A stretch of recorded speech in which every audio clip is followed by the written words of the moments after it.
जहागीरदारांच्या घरात सत्यनारायणाची पूजा मांडलेली बघून विजया खूपच चिडचिड करत असते. विजया लगेचच बोलू लागते, आईसाहेब, आईसाहेब, काय आहे हे सगळं? का असं करताय तुम्ही? त्यावर कुमुदिनी म्हणत असते, विजया, विजया, झालंय काय तुला? का असं वागतेस तू? त्यावर विजया म्हणत असते, आईसाहेब, हे सगळं मी करणार होते, माहित होतं ना तुम्हाला? त्यावर कुमुदिनी म्हणत असते, अगं माहित होतं मला, पण काय म्हणाली होतीस तू की गुरुजी अवेलेबल नाहीयेत म्हणून? असंच बोलली होतीस ना तू? बघ, मी गुरुजींना फोन केला तर गुरुजी म्हणाले मी तर अवेलेबलच होतो. काय आहे हे सगळं? म्हणजे आमच्या पुढे एक बोलतेस आणि आमच्या मागे दुसरं. हे वाक्य ऐकल्यावर समोर आलेला शौर्य म्हणत असतो, आजी, आजी, म्हणजे तुला काय म्हणायचंय की आई आपल्याशी जे काही बोलली ते सगळं खोटं बोलली? म्हणजे गुरुजी अवेलेबल होते तर? त्यावर कुमुदिनी म्हणत असते, हो, गुरुजी अवेलेबल होते आणि आहेत सुद्धा. हे वाक्य ऐकल्यावर शौर्य म्हणत असतो, आई, आई, मला कळत नाहीये का असं वागतेस तू? तुझ्या मनात एक आणि ओठांवर एक असं कधीपासून यायला लागलं? आता मात्र गोंधळलेली विजया स्वतःशी बोलत असते, काय बोलू मी? आता तर चांगली पेचात अडकलीये मी.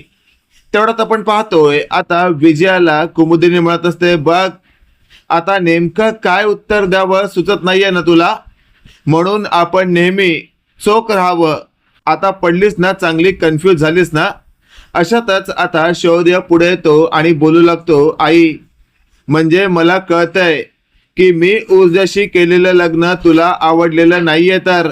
त्या दिवशी घरात ऊर्जाचा गृहप्रवेश होता, पण त्यावेळी तू तिला गृहप्रवेश करू देत नव्हतेस. आणि अचानकपणे बाबांनी जेव्हा तुला बेडरूम मध्ये नेलं आणि काय समजावलं देव जाणे, त्यानंतर तू ऊर्जाचा गृहप्रवेश करून घेतलास. यामागे नक्कीच काहीतरी कारण असणार आहे. बोल ना, बोल ना आई, नक्की तुझ्या मनात काय चाललंय? हे वाक्य ऐकल्यावर आता विजया मनातल्या मनात बोलत असते, काय सांगू मी तुला? तुझ्या बापाने मला 10 दिवसाचं एक वचन दिलं आहे की येत्या 10 दिवसामध्ये या ऊर्जाला घरातून बाहेर काढणार आहे. आता विचार करत असलेल्या हर्षवर्धनच्या बायकोला शौर्य बोलू लागतो, आई, आई, कुठे हरवलीस तू? अगं तुझ्याशी बोलतोय मी. त्यावर विजया भानावर येत म्हणत असते, शौर्य, शौर्य, शांत हो. हे वाक्य ऐकल्यावर शौर्य म्हणत असतो, नाही आई, मी शांत होणार नाही. आधी मला सांग, का असं वागतेस तू? तुला मी या घरात आलेलं सहन होत नाहीये का? त्यावर विजया म्हणत असते, काही काय बोलतोस तू? माझा मुलगा आहेस तू आणि या घरात तुझा हक्क आहे. मग तू या घरात आलेलं मला सहन का नाही होणार? त्यावर शौर्य म्हणत असतो, मग मग तरीही असं का वागलीस तू? सांग ना, गुरुजी अवेलेबल असतानाही तू गुरुजी अवेलेबल नाहीयेत असं का म्हणालीस? त्यावर विजया म्हणत असते, कारण कारण मला नव्हतं वाटत की तुझ्याबरोबर सत्यनारायणाच्या पूजाला ही ऊर्जा बसावी. हे वाक्य ऐकल्यावर शौर्य म्हणत असतो, म्हणजे म्हणजे माझं ऊर्जाशी झालेलं लग्न तुला मान्य नाहीये तर? त्यावर विजया म्हणत असते, हो, हो, मला नाही मान्य तुझ्याशी झालेलं ऊर्जाचं लग्न. हे वाक्य ऐकल्यावर मात्र शौर्य म्हणत असतो, आई, आई, प्लीज असं नको वागूस तू. म्हणजे ऊर्जा बरोबर तू गृहप्रवेशाचं केलेलं ते नाटक आहे असंच म्हणावं लागेल तर? त्यावर विजया म्हणत असते, हो, ते एक नाटक आहे आणि लवकरात लवकर त्या ऊर्जाला जोपर्यंत मी घरातून बाहेर काढत नाही तोपर्यंत मला चैन पडणार नाही. हे वाक्य ऐकल्यावर शौर्य म्हणत असतो, वा, वाय, खरंच मानलं तुला. म्हणजे तू दिसते तशी नाहीयेस तर? मी आतापर्यंत असं समजत होतो की माझी आई दिसते तशी आहे, पण नाही, तू ही तशीच निघालीस. हे वाक्य ऐकल्यावर शौर्याला आता हर्षवर्धनची बायको विजया बोलू लागते, म्हणजे नेमकं काय म्हणायचंय तुला? त्यावर शौर्य म्हणत असतो, दुसरं काही नाही तर या घरात माझी काडीचीही किंमत नाहीये. जर माझी काडीची किंमत नसेल तर माझी नावडती बायको ऊर्जा, तिची काय किंमत असणार आहे? मग ज्या घरात आम्हा दोघांची किंमत नाहीये त्या घरात आम्ही राहू शकत नाही. हे वाक्य ऐकल्यावर विजया म्हणत असते, शौर्य, काय बोलतोयस तू हे? त्यावर शौर्य म्हणत असतो, काहीच चुकीचं बोलत नाहीये मी, आणि पुढच्या क्षणाला या घरातून बाहेर पडण्याची तयारी सुरू करतोय मी. हे वाक्य ऐकल्यावर कुमुदिनी म्हणत असते, शौर्य थांब, काय करतोयस तू हे? एक गोष्ट लक्षात ठेव, असं घरातून बाहेर जाणं योग्य नाहीये आणि कोणी तुला घरातून बाहेर काढत नाहीये, ही गोष्ट कायम लक्षात ठेव. त्यावर शौर्य म्हणत असतो, आजी आजी माझा वाद तुझ्याशी नाहीये, नाही माझा वाद आईशी आहे, पण आईचे जे विचार आहेत ना ते मला पटत नाहीयेत. अगं, ज्या मुलीला माझ्या आईने स्वतःहून घरात आणलं होतं, तिला या घरात चांगला पाहुणचार केला होता, त्याच मुलीला लग्न करून जर मी घरात आणतोय तर आई लाथाडते, कसं सहन होईल मला? सांग ना, तूच विचार कर. हे वाक्य ऐकल्यावर आता विजया म्हणत असते, शौर्य शौर्य गेली 27 वर्ष तू माझ्याबरोबर राहतोयस आणि 27 वर्षांचं प्रेम 27 दिवसांपूर्वी भेटलेल्या एका मुलीसाठी आईला सोडतोयस तू, आईला लाथाडतोयस तू. हे वाक्य ऐकल्यावर शौर्य म्हणत असतो, आई भावनिक आणि गुंतागुंतीच्या नात्यामध्ये अडकवण्याचा प्रयत्न करू नकोस मला. आणि असं बोलून शौर्य आता आपल्या बेडरूम कडे जात असतो आणि तेवढ्यात कुमुदिनीही आता विजयाकडे रागाने पाहत हर्षवर्धनच्या मुलाच्या बेडरूम कडे निघालेली असते. तेवढ्यात आपण पाहतोय पाठीमागे आलेल्या आजीला पाहून शौर्य म्हणत असतो, आजी आजी मला माफ कर, चुकतंय माझं, माहितीये मला, पण मी आता नाही थांबू शकत. ज्या घरात माझ्या बायकोचा मान राखला जात नाही त्या घरात मी नाही राहू शकत. हे वाक्य ऐकल्यावर कुमुदिनी म्हणत असते, अगदीच बरोबर आहे तुझं, पण त्याआधी मी काय म्हणते त्यावर तर फोकस कर. त्यावर शौर्य म्हणत असतो, ठीक आहे आजी, बोल, काय बोलायचंय तुला? त्यावर आजी म्हणत असते, सत्यनारायणाची पूजा मांडली आहे ना, आधी दोघांनी पूजेला बसा, पूजेचा मान घ्या. हे वाक्य ऐकल्यावर आता कुमुदिनीचं वाक्य कसं लाथाडायचा असा विचार करत शौर्य म्हणत असतो, ठीक आहे आजी. आणि मग ऊर्जा आणि शौर्य पूजेला बसतात आणि त्यानंतर छान प्रकारे पूजा आटोपत आलेली असते आणि त्यानंतर शौर्य उठतो आणि तो म्हणत असतो, आजी आजी प्लीज आता मला अडवू नकोस. हे वाक्य ऐकल्यावर कुमुदिनी म्हणत असते, ठीक आहे, नाही अडवत तुला. आणि त्यानंतर शौर्य तावातावाने आपल्या बेडरूम मध्ये गेलेला असतो. त्याने स्वतःचे व ऊर्जाचे कपडे बॅगेत भरलेले असतात आणि ती बॅग घेऊन तो खाली आलेला असतो. त्याच वेळेला विजया म्हणत असते, शौर्य काय चाललंय तुझं? म्हणजे तू तुझा हट्टीपणा सोडणार नाहीयेस का? त्यावर शौर्य म्हणत असतो, आई आई खरंच तुला वाटतं हा हट्टीपणा आहे? तूच विचार कर, तू माझा आणि ऊर्जाचा विश्वासघात केलायस. अगं, बाबांकडनं तर एक वेळ मला अपेक्षा नव्हती, पण तुझ्याकडनं तर होते ना. तू बाबांच्या पावलांवर पाऊल टाकत आत्तापर्यंत आलीस, माहितीये मला. अगं, पण हे चुकीचं केलंस ना तू. परवा तुला ऊर्जाचा गृहप्रवेश करून घ्यायचा नव्हता, पण बाबांनी तुला बेडरूम मध्ये नेलं आणि त्यानंतर तू लगेचच गृहप्रवेश करून घेतलास. काय समजायचं आम्ही या सगळ्याला? म्हणजे तुझ्याही मनात त्यांच्यासारखंच काही ना काही षड्यंत्र चाललंय. तर मगाशी बोललीस ना तू की बाबांनी 10 दिवसाच्या आत या ऊर्जाला बाहेर काढण्यासाठी फायनली ठरवलंय. अगं, 10 दिवसाची कशाला वाट बघायची? मी माझ्या बायकोला घेऊन स्वतः आत्ताच बाहेर पडतो. म्हणजे तुमचा प्लॅन यशस्वी झाला असं म्हणता येणार नाही, तर मीच या घराला लाथाडलंय असं म्हणायला हरकत नाही. हे वाक्य ऐकल्यावर विजया म्हणत असते, शौर्य प्लीज प्लीज शौर्य, असं नको वागूस. त्यावर शौर्य म्हणत असतो, आई मुळात तर मला खरंच लाज वाटते की मी या घरात वाढलोय, ज्या घरावर मला खूपच आपुलकी आणि प्रेम मिळालं, पण माझी बायको आल्यानंतर मला मात्र लाथाडलं गेलं. त्यावर लगेचच आपण पाहतोय आता कुमुदिनी म्हणत असते, थांब शौर्य. आणि तेवढ्यात हर्षवर्धन खाली आलेला असतो. तो म्हणत असतो, आईसाहेब बस करा तुमची नाटकं. तुम्हाला काय वाटलं, तुम्ही आत्तापर्यंत जी काही प्लॅनिंग आणि जी काही नाटकं करत आलात त्याबद्दल आम्हाला काहीच माहित नसेल का?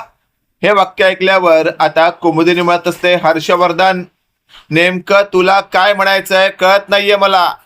त्यावर लगेचच आपण पाहतोय मागचा पुढचा विचार न करता कुमुदिनीला हर्षवर्धन म्हणत असतो, तुम्ही ज्याप्रमाणे वागताय ना, सगळं प्लॅनिंग करून हर्षवर्धनच्या मुलाला तुमच्या बाजूने करण्याचा जो काही प्रयत्न करताय आणि हर्षवर्धनला नीचा दाखवण्याचा प्रयत्न करताय, त्यात तुम्ही अजिबातच सक्सेस होणार नाही आहात. त्यावर लगेचच आपण पाहतोय, मागचा पुढचा विचार न करता कुमुदिनी बोलू लागते, तुला तुझ्यावर आणि तुझ्या मुलावर जास्त विश्वास आहे ना, मग बघ थांबतोय का तुझा मुलगा तुझ्या बोलण्याने. हे वाक्य ऐकल्यावर हर्षवर्धन म्हणत असतो, थांबणारच. त्यावर हर्षवर्धन म्हणत असतो, शौर्य शौर्य मला असं म्हणायचं आहे, या एका मुलीसाठी तू आम्हा सगळ्यांना लाथाडणार आहेस का? बघ काय तो विचार कर. त्यावर शौर्य म्हणत असतो, डॅड इथे विचार करण्याचा प्रश्नच येत नाही. तुम्ही याप्रमाणे असं वागाल असं कधी वाटलंच नव्हतं. तुम्ही मला काय म्हणाला होतात ऊर्जाच्या माहेरी येऊन, की मला तुझं या मुलीशी केलेलं लग्न आता पटलंय आणि आत्तापर्यंत दिलेला नकार शेवटी माझ्या होकारात बदलला आहे. मग अचानकपणे परत तुमच्या मनामध्ये इतकं विष कुठून आलं? आणि हे वाक्य ऐकल्यावर हर्षवर्धन म्हणत असतो, एक गोष्ट लक्षात ठेव, या घरातून बाहेर पाऊल ठेवलंस ना तर या घराशी तुझा काहीच संबंध राहणार नाही. हे वाक्य ऐकल्यावर शौर्य म्हणत असतो, डॅड तुम्हाला काय वाटलं, तुमच्या या प्रॉपर्टीसाठी तुमच्या या घरासाठी आत्तापर्यंत तुमच्या बरोबर राहत होतो का? माझ्या बायको बरोबर राहीन मी, भले चटणी भाकर खाईन मी, पण तुमची ही अमाप श्रीमंती तुम्हालाच लख लाभो.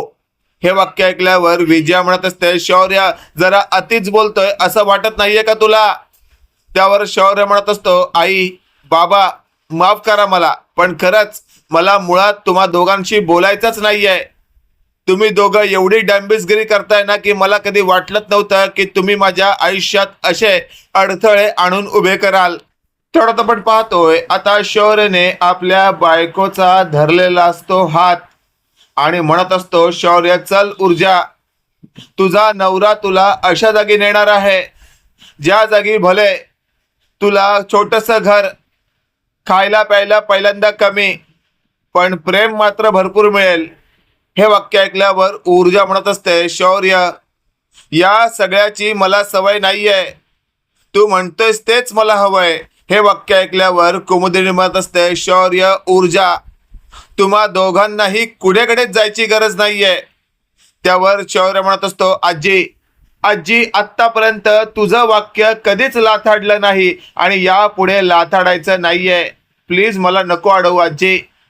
त्यावर कुमुदिनी म्हणत असते, शौर्य एक गोष्ट लक्षात ठेव, तुला या घरात राहायचं नाहीये ना, नको राहूस तू, पण मी सांगते म्हणून आपल्या फॉर्म हाऊसवर जाऊन राहा.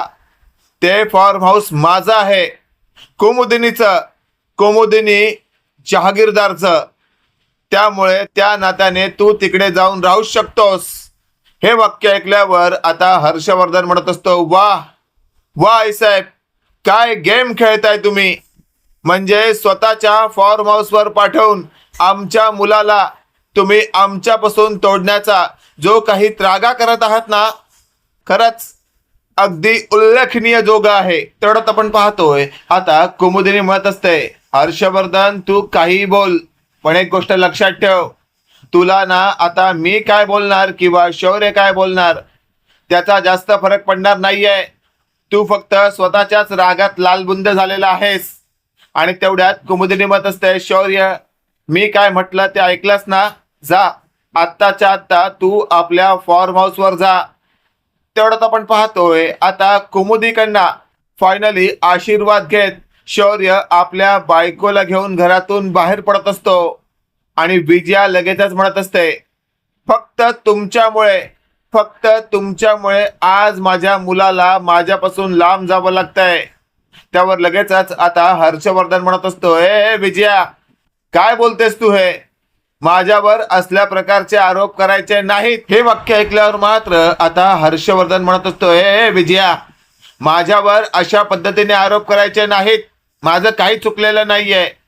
त्यावर विजया म्हणत असते, अहो तुम्हाला नाही बोलत मी आईसाहेबांना बोलते. हे वाक्य ऐकल्यावर हर्षवर्धन म्हणत असतो, अगदीच बरोबर बोललीस तू, या आईसाहेबांमुळे आतापर्यंत आपल्या घरात प्रत्येक वेळेला काही ना काही प्रॉब्लेम होतच आला आहे. शेवटी त्या आपल्या खऱ्या आईसाहेब नाहीत ना, मग त्यांना आपलं हे घर तोडायचंच आहे.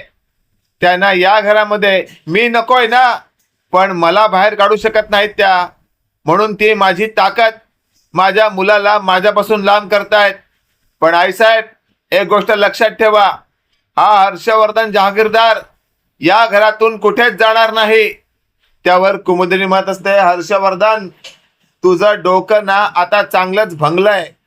तुला ना विचार करायची शक्तीच उरलेली नाहीये. त्यामुळे तू काही बोलतोयस, बुरसटलेल्या विचारासारखा झालायस तू. जा, आत्ताच्या आत्ता बेडरूम मध्ये जा, नाहीतर माझा राग अनावर होईल. आणि उगाचच मी काही बोलले तर तुझ्या बायको समोर तुझा झालेला अपमान तुलाच सहन होणार नाही. हे वाक्य ऐकल्यावर आता हर्षवर्धनला कळून चुकलेलं असतं. कुमुदिनी जे काही बोलते ते अगदी बरोबर आहे. पुढच्या क्षणाला आपण इथून निघालेलं बरं. आणि हर्षवर्धन गपगुमान आपल्या बेडरूम मध्ये जाऊन बसतो. विजया मात्र तिथेच असते. विजया रडत असते. कुमुदिनी म्हणत असते, विजया रडू नकोस, माझा शब्द आहे. विजया, तुझा मुलगा परत एकदा तुझ्या जवळ असेल असं जर तुला वाटत असेल तर तुला चांगल्या मनाने तुझ्या सुनेचा स्वीकार करावा लागेल. हे वाक्य ऐकल्यावर आता विजया म्हणत असते, नाही, अजिबातच नाही. तुमच्या मनासारखं या घरात मी अजिबातच काही घडू देणार नाहीये. हे वाक्य ऐकल्यावर मात्र आता कुमुदिनी म्हणत असते, बस मग रडत.